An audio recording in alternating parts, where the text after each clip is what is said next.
Enfin, ma confession religieuse bayokani pe bazui terrain d'entente pour na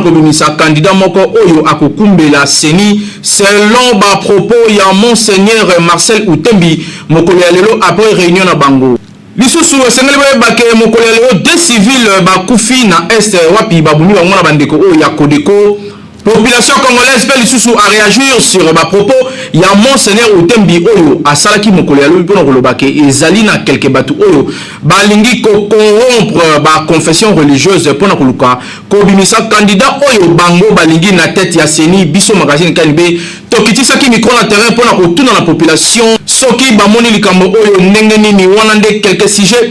oyo toko développer na édition ya mokolo ya lelo KNB News première chaîne d'information en continu na lingala édition ya vendredi 30 juillet 2021 où nous avons le plaisir ya présenter bilango puis na souhaiter bino bonne malam.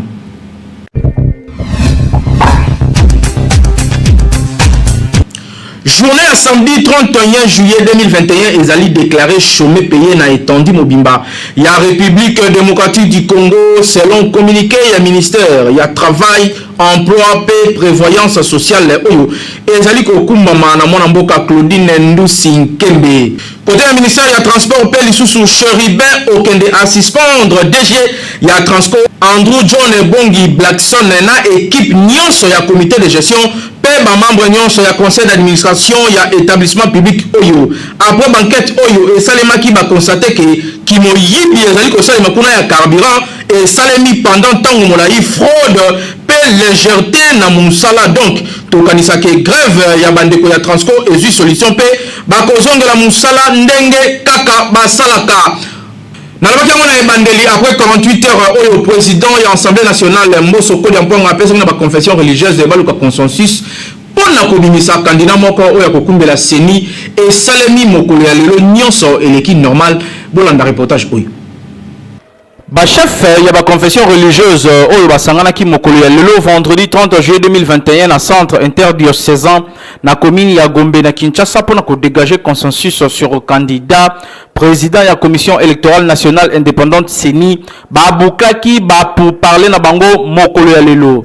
Ndenge ezalaki il y a quelques jours ba confession religieuse ba se limitaki kaka na kolobake primaire ya conclusion na bango ezali réservé na Assemblée nationale. Ezali essentiel ya déclaration oyo et sanctionnaki ba discussion entre ba père spirituel oyo et salimaki na monseigneur Marcelin Outembi président ya plateforme oyo ya ba confession religieuse. To réaliser musala pe ezali tout à fait normal que to garder primaire ya ba conclusion na biso ya musala oyo to sali na institution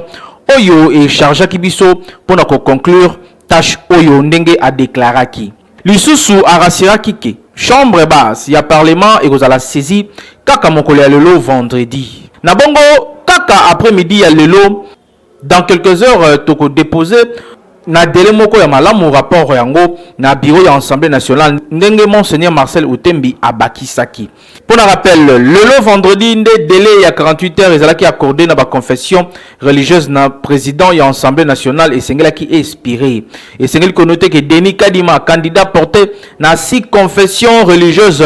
a bénéficié à quitter jusqu'à Awa na soutien ya église catholique pe ya église du Christ au Congo ECC. Pe lisusu selon moko ba source proche ya confession religieuse oyo a se confier na rédaction na biso avant déclaration finale oyo salemi na monseigneur Marcel Outembi ba confession religieuse ba yokani na bango te donc bazali d'accord te sur choix ya candidat oyo et sengeli a diriger Seni donc bal etikali na camp ya Assemblée nationale pour la suite ya lisolo oyo dossier donc ezali na nous à suivre tozo talela tozo zimeli Kinshasa et l'équipe partout.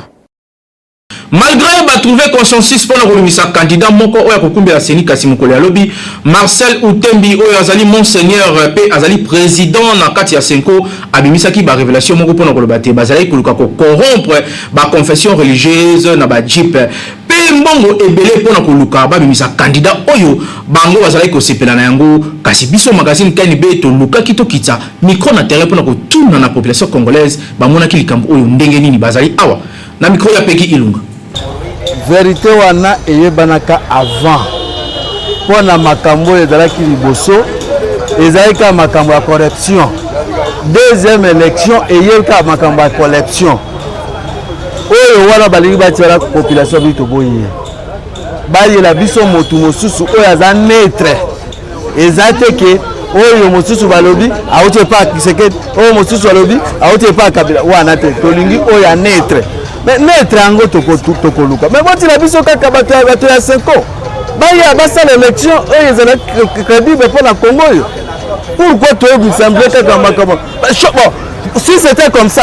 bango tongoli bango batiaka shola za wana. Bon makapona so trop là. Une fois pour toutes. Te 5 ans que ozwa ba dipi wana mbongo te. 5 ans za kalamba bo kilote. 5 ans azana mwasi te. 5 ans azana mwana te. 5 ans azana muto yo ya ko kopena yete. Ko azana netre ya azana bokilo abengelinga mbongo kuna zate. 5 ans azana netre pour la population ya ko kufa pour la population. Pour akatandai pour la population et okufa pour la population. Mais mbutu oyo salema entre 5 ans na église de réveil bato a réveil mbutu ngo ya nini si réellement bato wana mibale surtout ba église de réveil baza vraiment na posa ya population est-ce que bakoki vraiment ko wela si totali bien catholique azoza na besoin na posa ya peuple catholique azoza ba souffrance ya peuple mais ba église de réveil wana baza ba businessmen des hommes d'affaires ndenge bazolinga kaka kadima wana akende wana c'est-à-dire que ce totali bien to landi na CC pour nani il faut ezala ke kadima wana moi intérêt moko boy ya bango ezana de kadima wana c'est pourquoi bazo insister kaka kadima parce que ce que sika intérêt zate na ndenge tous les deux na quand o mosusu ndenge ezoboya ce qui intérêt moko XY ezate bakolo ba bon neti ba boy kadima to luka candidat mosusu et ce candidat ka kadima neti ba boy neti kadima moyen ezate pour aza proche na pouvoir yete neti pe bango pe bazoboya candidat ya 5 koto boto ti apeke yepete ba luka kasi parmi ba o batikali bazwa candidat moko mi balé bataba oui présidence bon ce qui a boy ko yamba kadima parce que ayebi déjà que une fois que basali dictature imposition batia kadima wana ça peut créer d'autres choses si vous le créer wana et monsieur population retomber aux la population et za bongoté pour na ngai au moni vérité ya seni et koye balandi na catholique batia la biso même monsieur la bema attention le wana je ne peux pas être président comme ça total en 2023 biso population toboyi mbutu na bango buzoba oyo bazolinga basala biso toboyi batela biso mutu ya bien oyo ko diriger élection tina na 2023 wana afin que biso pe to se retrouver bon ngana yebi pa na ngai bakambi ya ba église c'est-à-dire les confessions religieuses baza bato oyo bakambaka biso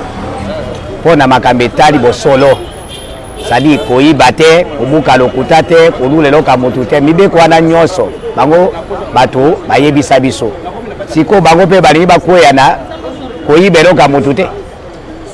po bango bituma na bango eza mpona biso bo bango basiko bituma wana ya kokorope bango na badipe eza baintere ya banani balingi bakorompre basango ube baconfusion religieuse bakorompre bango mpe bango bandima badipe na bambongo na baintere ya banani ya bango moko ube intere ya biso pepe soki eza mpona intere na biso basala mosala mpona intere na biso toza na choix moko tolingi mais choix oyo ya kadima wana lokola ekomi na polémique ya désordre ye te soki bao mibale pe te eza kadima nde moto aza contesté na biso nyonso kadima mpo na nga nde kadima lokola ekomi na contestation na biso toboyi ye nda longwa senge oyo batikali soki baza si candidat ube 4 candidat baoyo batikali wana si 4 wana bavote moko kati na bango mais ya kadima elongwa wana eleki kutu mpo wana ekomi dictature ya niveau moko eleki na ya Kabila mpo ya Kabila ezalaka marke ya impozaka mais oyo ekomi ya miso bato bazoboya mais toboyaka Kabila mpo na raisonni toboyaka Kabila mpo ba imposition il faut songolo yango wana mwana mboka koti il faut choix yango mpe bazosonde teke population toboyi kati mbosa aza mokolo topesa elongoni aza mokolo lokola boyaki koyamba bango ayebi ke na biso population toza na posa na ete ngozaza mukolo yango na asengi ba sosola ba pona oyo biso nyoso pepe tokosepela. Conseil de sécurité ezalaki convoqué mokolo ya lobi président de la République yemonda président ki yango ba kondi ya sécurité pe civile oyo bazali ko gérer sécurité ya mboka na biso ba fandaki pona kolobela likambo oyo etali kimia bolanda reportage oyo ya na mimpila. Convoqué la chef de l'État pe commandant suprême ya ba forces armées pe la police nationale congolaise Félix Antoine Tshisekedi Tshilombo. Réunion du Conseil de sécurité élargi et Salemaki jeudi 29 juillet 2021 à Palais de la Nation. Réunion en gros regroupé qui autour il y a commandant suprême des forces armées, bas responsable civil et militaire et bas service et défense et de sécurité. Il y a en gros qui sous participation un premier ministre Jean-Michel Samalukonde, vice-ministre des Affaires étrangères, pays sous la défense et le ministre et budget. Et qui première réunion et instance sécuritaire élargie un mois après tournée d'inspection et chef de l'État dans la province Nord qui vous paye Touré sous administration militaire na suite et état de siège décrété 8 mois de mai dernier. Selon Malobe Pesami la presse présidentielle, durant ces jours na Est, le président de la République a procédé à Kiemoko l'évaluation et la situation sécuritaire dans la province Nord qui vous paye Touré. Atambola qui na kata ba chef lié a kenda ki kokuta na ba personnalité pe société civile wapi ya sola ki na bango pona koyeba ba préoccupation na bango pe kopesa bango biyano alaka ki pe abeta ki loboko na mesa ke rétablissement ya kimia na Est de la République démocratique du Congo et ezali moko ya ba mission principale na ye a signé na gouvernement na ye ya union sacrée donc la PND sengele zonga pe régner guerre ezala éradiquée na RDC Mobimba précisément na Est de la République démocratique du Congo. Yango réunion o esalemaki ba décision ezomaki abetaki sous le boko na mesa pona kosenga que mosala esalema po kimia ezonga population accueille librement na occupation na ye. Kinshasa et l'équipe partout. Au moins deux civils bakufi na Djougou pe ezali bilan moko provisoire attaque oyo ezali bongo attaque ya ba milicien Kodeko ba bomi lisusu na partie est ya République du Congo état de siège bo sala musala po makambo ya boye esila. Ba milicien ya Kodeko coopérative pour le développement du Congo ba attaquaki plusieurs civils oyo ba bana ko se rendre na bilanga na bango non loin ya village Tcha na groupement Sumbuso na chefferie ya Baema Nord na territoire ya Djougou na province ya Ituri. Attaque oyo esalemaki na début ya après-midi ya jeudi 29 juillet 2021. Président ya société civile ya chefferie oyo azali ko dresser bilan ya 2 personnes oyo bakufi pe babuni bango na ba hors la loi oyo jusque là ils na 2 corps oyo ezalaki retrouvé na ba jeune mais ezali na plusieurs personnes oyo bakendaki na bilanga na concession oyo to bengaka singa kojo ezali na 2 corps kaka nde oyo emonani mais bilan oyo pe ezali na provisoire ba jeune oyo bazalaki pour chasser na ba milicien pe ba réussir quand même ko récupérer kaka corps moko ndenge azali ko expliquer awa Charité Banza oyo a expliqué ki na presse locale mokolo ya lelo vendredi 30 juillet 2021 na kondime la même source ba victime oyo bango nyonso bazali mibali pe babomi bango na ba arme à feu pe misusu ba kataki bango na ba machette ba source sécuritaire ya région ezali ko avancer bilan ya 5 morts. Il y a quelques jours, opérateur économique moko oyo afandaka na site oyo ya ba déplacé na Dorodo na chefferie ya Baema Nord akufaki yepe isusu kaka na ba milicien oyo ya Kodeko lorsque abandé koluka kokene na localité ya Mazi akomaki na quelques mètres ya ka ba déplacé oyo nde akutanaki na ba milicien oyo ya Kodeko ndenge mwasi na ye oyo azali grièvement blessé azalaki ko témoigner.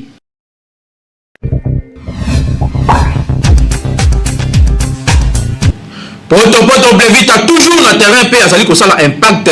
na idéologie pour ba bébé balingi yango makasi bona na reportage oyo kasi ko bosa na te ezali produit Beltesco kaka na kwa na yo wana so bimi okokuta yango mon cher landa kaka ndenge amesana na ye ko sunga population congolaise Beltesco aye lisusu na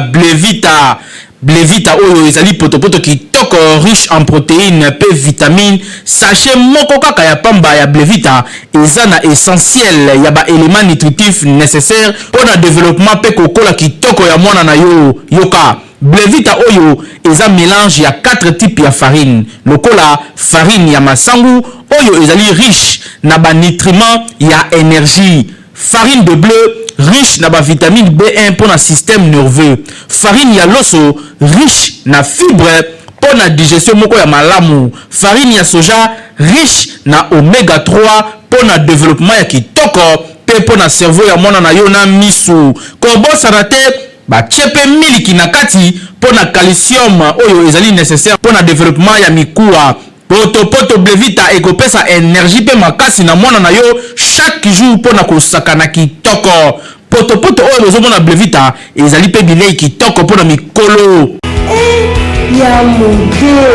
Mais là poto Blevita pour na kobatela pe kokolisa mwana na yo kitoko. Beltesco vraiment mosungi ya mboka. Kinshasa eleki partout.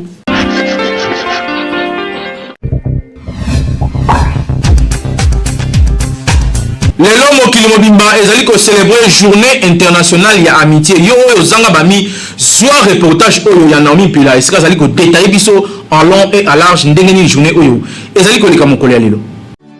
Le 30 juillet à Lelo mokili ezo célébrer journée internationale de l'amitié. Ezalaka proclamé na 2011 na ONU pour na promouvoir amitié entre ba peuple, ba mboka, ba culture pe ba individu pour na ko inspirer kosala ba effort ya kozongisa kimia entre ba communauté. Résolution 65/275 votée na ONU et ils ont insisté sur participation ya ba jeunes pe ba futurs dirigeants ya ba mboka ya ko valoriser ba différentes cultures pe compréhension entre ba mboka pe lisusu ba communauté na respect ya ba diversité tokokanité kasi tokoki ko vanda elongo pe ko se comprendre lisusu ko se tolérer yango ezali impact social et amitié.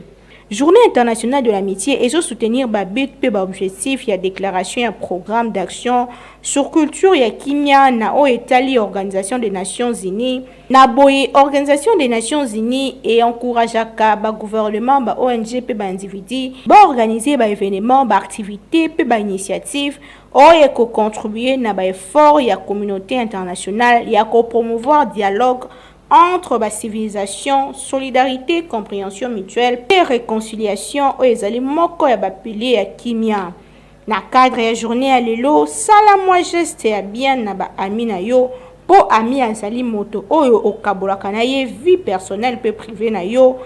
Na boye baninga ya malamu ba edaka na ba conseil ba idée et même ba prière kasi ya kote kaka pe kotielaka baninga mosusu ba poison nde tozo boya soki moninga amemaka yo toujours na banzela ya mabe tika ye pe éviter ye na ba parents tokosenga na bino bo veiller sur entourage pe ba minini bana na bino ba fréquentaka po baninga ya mabe ba influencaka na ndenge ya mabe bana pe bakoki kobeba. Vive le 30 juillet, vive la journée internationale de l'amitié. Kinshasa et l'équipe partout.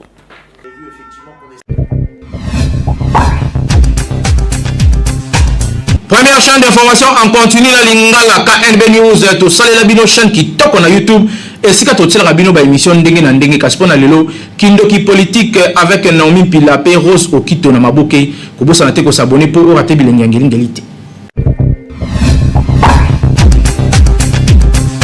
Vraiment, citation, il y a désignation à présent Séni. Tout d'abord, on rappeler bande konabiso ba congolais et commission à Séni, ils a une commission qui est indépendante. Ils ont une personnalité juridique nango reconnue dans la constitution na biso. Ba bazananda ku ba constitution, ce qui batang article 211 et zolobela likambo Itali Séni. Et constitutionnellement, Séni a une commission indépendante qui a pour une mission d'organiser les élections, donc orienter les référendums et tout consort. Déjà, une commission qui est indépendante, Moka na ba kambipe ya mboka ba société et c'est une commission elle a toujours désignée par les confessions religieuses. Pour nani parce que l'église est ça donc au milieu du village. Église n'est emimaka kimia. Parce que mon candidat le bien Mathieu que soki batumbali bana problème il faut soki ba moni makoki ya kobongisa ngote ba kene koluka église banganga nzambe basangana po baluka solution minga nazokama bandeko tokimele pa na bango biso bayi politique tokokai koloba ete bon ça va soit société civile est désigné soit gouverne ba député basanini ba voter bango moko un président ya assemblée ya séné ça pourrait être comme ça mais bango tout bazongi sima babino na lokola mokande lobike soki likambo ezali bayi église bon bazali au milieu du village basangana bapesa solution atikeli bango pouvoir mais nazoka moi lelo etomona ndeko na biso abeshola sobima pona koloba ete yaza d'accord nango te tomona batu ya SCC kobima o bango baza d'accord nango te mais pona nini il faut comprendre que nsima nango molile ezali bazaki na jeune candidat na bango parce que biso tolandeli vote wana vendredi de près tolandeli yango na se déjà bayebaki catholique azaki na candidat na ye privé maintenant ozo beleza maintenant ya ba politique to maintenant ya bango moko bato catholique baza na menoir na sima nango a complicité na bayi politique o balingi komema milinga na kati ya mboka na biso donc baza déjà na o ya bango moto sko tango akoyaki na premier tour ne esika oyo catholique ekomona ke j'ai mobulu mais bango basangalaki. Mais comment expliquer si oui confession religieuse si baki ko pona candidat moko skobino kami bale bobimi mais ba congolais ba comprendre que bandeko catholique ndeko la biso sol azolinga abebi sa réputation catholique parce que biso ngai particulièrement na soutenir makasi catholique na respecter makasi catholique et na respecter makasi ndeko la biso chole mais maye o makamba komi ko sala ils ont ko ridiculiser catholique. Comportement ya basi oyo bakomaka ko chosifier mibali c'est-à-dire azali komona mobali tina te po mobali azali na chômage payé azali ko sala magazine Kenbe to kitaki micro na terrain pour na kotuna la population ba répondaki boy awa sur comportement ya basi oyo na micro ya Hervé Zaka. Talibala mwasi azali aide semblable ye azali na rôle elongo na mobali ya kotonga famille moko stable pe épanoui na rôle na ye lokola aide mwasi ya koki kosunga na ba domaine pe ba aspect nyonso ya bien-être ya famille soki na bane antérieure azalaka borné na ba travaux ménagères mwasi ya lelo akoki kosunga na boanya mayele atako misolo pona survie ya famille soki pe azali kosala pe ata commerce moko malunga to pe azali engagé quelque part kasi na Afrique ambition ya basi mingi ekatanaka na profit ya bafoye na bango pona mibali ebele mwasi ya salama pona kobatela famille ba misusu kutu bakenda plus loin koloba ke soki mwasi azosala akomaka orgueilleuse yango motuna etunami. Est-ce que ça est vrai que moi si ceux qui a commis na ba moyen topé na mbongo a comme orgueilleuse ceux qui est vrai nini ezali na cause ya comportement wana li comportement ya ne ya depuis kala waza na bozuité comportement ne ezala kika kaningwana comme futa ndaku akoma wa olesa pale c'est que ça caractère na ya depuis kala za comportement na ye bon bae bake mobali o abalié azali mutu asali honneur quand même il faut un respect envers mobali na ye bon eza onga na woloba eza na basi msusu soki déjà omozwa mbongo omosimba mbongo amona mobali donc yena mobali bakomi lowa nde moko o mobali oloba omona ngo eloko te po yepe déjà omo gagner mbongo quelque part conseil na opé c'est ça que moi si azara moi si une fois tant de choses musalama boye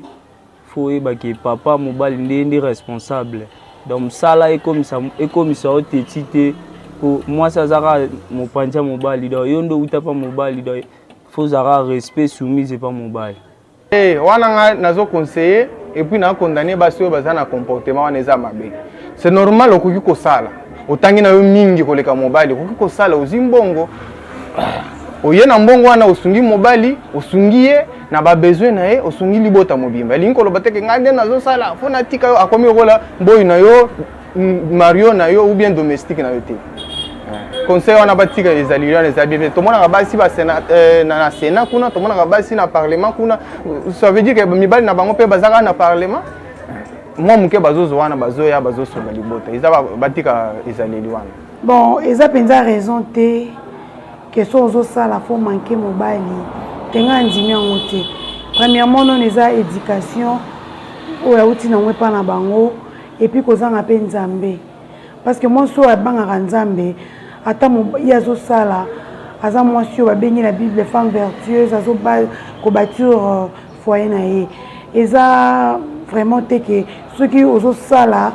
to mobali azosala te nde omanke mobali te eza impolitesse eza manque d'éducation et puis mpo na nga mpenza eza manque ya kozanga koyeba nzambe po moto ayebi nzambe abanga nzambe te akosala eloko ya ndenge wana te akobeir ka toujours na mobali ndenge bible elobi babi tant tobananaka babi le meilleur et le pur bandeko basi eza baerreur tosala na vie eza baerreur kozala bongo parce que lelo mobali wana ozo néglige lelo mandat babi kutu babi mandat l'état pesilaka mosala mpe ekufaka mpe mosala mpe koki kokufa nzambe mpe kaka ya mawa wana kaka moto oyo alalisaki pongi abimisaki na mopanzi oyo nyokoli lobi mpe nzambe mpe akoki kotombola ye peut-être mpe akobwakiso mpe po mobali ntango aza na faiblesse wana azotala yo yo mimoniki oza danger ozwiki bokonzi oza likolo mais lobi mpe nzambe mpe atomboli akotiko mpe atiki mpo tie mpe mutu na maboko na mutu lobi mpe yo mpe mosala ekufi peut-être donc conseil na koopesa toyeba nzambe soki oyebi nzambe osala mambo wana te bao basala bongo batika eza malamu te aza mobali na yo pesa ye valeur ata kutu bato ya libanda bayeba te ke yo nde moto ozwaka charge ya kati ya libota eza vraiment esengo te. Awa toencourageaka toujours basi bazala na baambition mpe batravaille dur kasi yango te nde epesi mwasi autorité liboso ya mobali na ye zala équilibré mpe yeba kotia famille na yo à l'aise soki mobali azangi sungai na baconseil mpe ede ye à se relever, éviter qu'on rabaisse, mais à la motif, il y a fierté, il va se sentir bien pour lobby et Kosimba Kaka. Kinshasa et l'équipe partout. Merci pour la confiance, peu fidélité. Vous allez coller ça la première chaîne de formation en continu dans l'ingala KNB News. Awa tozali ko sala musala kaka kitoko pe boyebi ete awa nde bozwaka vraie information sur vérifiable pe d'une manière très professionnelle. Merci na rédaction ba warrior o ezali ko sala musala kitoko avec impact na idéologie. Merci na Naomi Pila o ya kumbela ki édition pe na caméra o nazali ko tala boye ezali bongo Hervé Zakande azali na simana yango na régie Papa Timothée Kaimbe toujours na coordination ya Grand Lion ya communication Jimmy Mukendi Chimanga. En attendant, Kinshasa et l'équipe partout.